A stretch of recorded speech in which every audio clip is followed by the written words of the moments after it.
One, of course, I have passion for conservation of wildlife. The place that I get peace is when I visit the game parks. In fact, I spend all my holidays in the game parks. There was a time when I used to go to Zanzibar, but then I found people come there. They say just come to say hello, and then they try to take me back to business. So then I decided to go to the game parks. And we go to the Serengeti, or I've been to all the game parks, Ruaha, Serengeti, Ngorongoro. So when I go there, I have peace of mind. You know, when you go out, you do it on the game drive. So this is one thing. Of course, all the time when I'm there, I talk to our wildlife research institution people. They give me briefing on the various wildlife research programs that have been undertaking, and through that we've been trying to do a lot of interventions.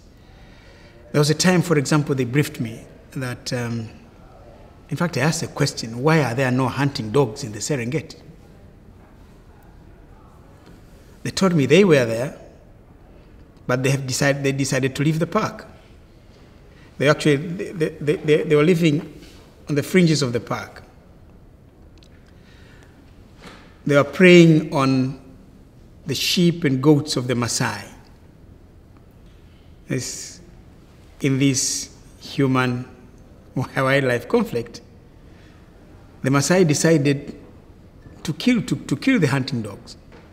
In fact, one day when we were discussing this matter, they showed me pictures of a pack of 25 wild dogs dead, because after they ate the goats, they killed one of the goats, they poisoned the goat, so when the wild dogs again went and ate the goat, they all died. So then I said, what do we do to bring back the wild dogs into the Serengeti? I said, I gave them some assignment, they started working on that. So now we started the program. Some of them I paid from my office. We already have 3 parks in the Serengeti, and they're doing fine. In fact, the first park, when relocated into the Serengeti, first tracked back to the Ngorong, to the place where they came from, around the Loliondo Mountains. But later came back. The park went as far as Masai Mara, and then came back into the Serengeti. So we have 3 parks that are thriving. We are now working on at least the scientists are saying if we have 6 parks back into the Serengeti, I think we'll have the wildlife. So we are now working on the oryx. The oryx also are outside the Serengeti. We are now my last discussions with them has been how do we bring back the oryx into the Serengeti, because there are places where they cannot be protected. So I have a lot of passion for wildlife, and I'm doing a lot to do the conservation. As I was saying in my speech here, all these efforts now to fight the poachers are part of that. Well, I think the elephant problem is a big problem. It's a big problem. You know, I have my Minister of Tourism here. There was a minister before him. I think 4 years back, 3 or 4 years back, I sat with him in the Serengeti when I was on holidays. I called him. I said, come here. I said, I told him that I'm a bit concerned with reports that I'm hearing that the killing of elephants has come back in a big way. So I said, let's do something about it.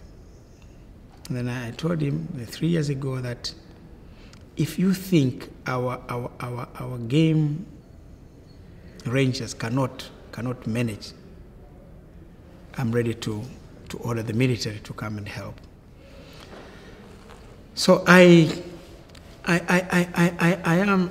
believe that there is a serious problem, because when you get the reports of the seizure of tusks, or the pieces of tusks that have been, and of course when we brought in the police, and we did this big operation of it, a quiet operation with the police. That's where we We apprehended 5,000 people. We had another 1,900 weapons collected.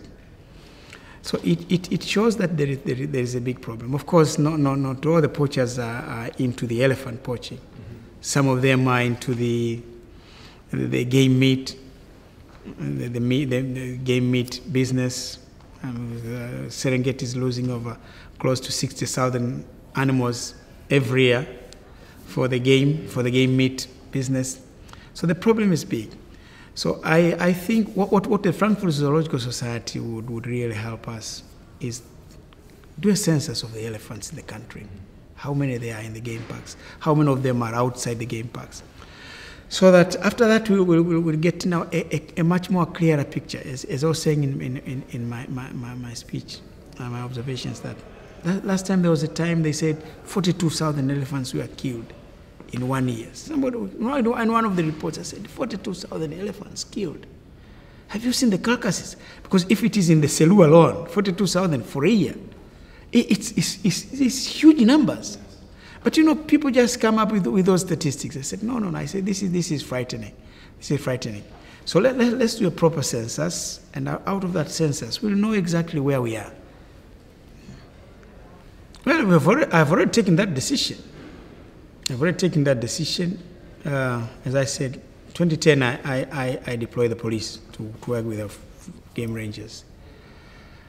Well, this year I took a decision. Now we are now going to bring in the military.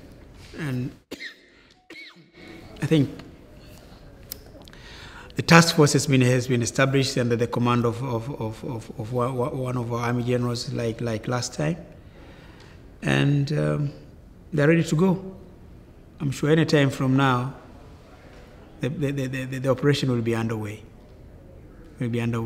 And I'm quite optimistic that this operation will also help us, like the one in the 1980s, 89, which helped us rebalance the elephant population.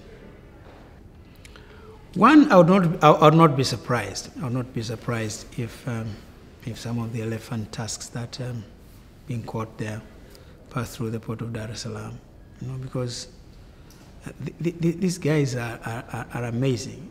I think there was a time I saw a petroleum tanker, a truck.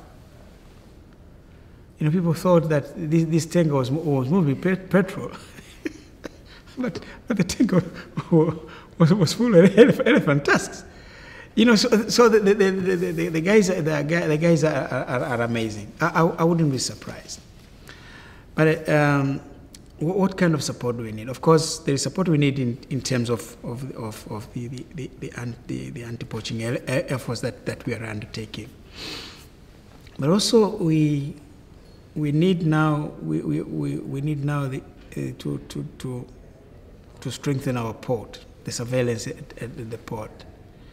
In fact, when there was the last consignment that was caught somewhere in Hong Kong, and when they said this consignment came from the port of Dar es Salaam, I said that's the easiest thing to do, because they said from Dar es Salaam, Dubai, and then Dubai, Hong Kong. So I said, now let's work backwards. Let's work backwards and know who is who was responsible for the shipment of this consignment. I think they were able to apprehend 2 people from Dar es Salaam who have been working on this. So, but the important thing now is really the scanners. If we can scan all the containers, at times when they say people they are exporting cotton, in between it could be a container that contains some contraband material. Right now, our focus has been more on the containers that are coming into the port. But I think we will have got to look into. Of course, we need to buy more scanners. I think we have one at the port. We need to buy more scanners. If we can get more scanners at the port, in all our major ports, I think we should be able to know exactly what is being exported. At the moment, unless you get a tip from somebody that that consignment has ivory, But otherwise, besides that, if that has not happened, it's not easy. So I think now we've got to institute measures of scanning every container that goes out of the port. But because we move about 10 million containers a year through the port, it's going to be a daunting task. How best we can do it in a manner that it won't congestion the port, and people now start running away from the port of Dar es Salaam. But we have to do it. We have to do it. Perhaps that's where the international community in the United States might offer assistance and training, intelligence. Definitely, if that assistance can come, we will certainly appreciate that. Of course, definitely. If that has got to be something that I'm asked to contribute, I will definitely do that. I'll consider doing part of that. As I said, I love wildlife. I love forest. You'd be amazed. I grew up in a village, and when I was growing up, when I was young, there used to be huge forests around there. At night, you hear lions rolling. You had so many animals around. But because we are close to Dar es Salaam, to meet the charcoal demands for Dar es Salaam, all these forests is gone. All this forest is gone. So what I've done in the village now, I started a reforestation program. Around my own house, I've planted close to 10,000 trees. But I want to do more, so that I'm still fantasizing if we can see that forest come back again. It may not be easy, but at least it's a matter that I'm very much interested in seeing forests. Greenery is a matter of interest to me. If we can have the wildlife come back. I'm so happy these days because of the trees I planted around my house. I can see birds, I can hear them singing. The traditional birds that when I was young, I used to with my catapult. I see them there, I hear them sing. I get so happy. I feel so happy about it. And if we can do more of that and have the forest cover come back again, and if I can contribute that on my retirement, that would be a big contribution which I'm ready to make.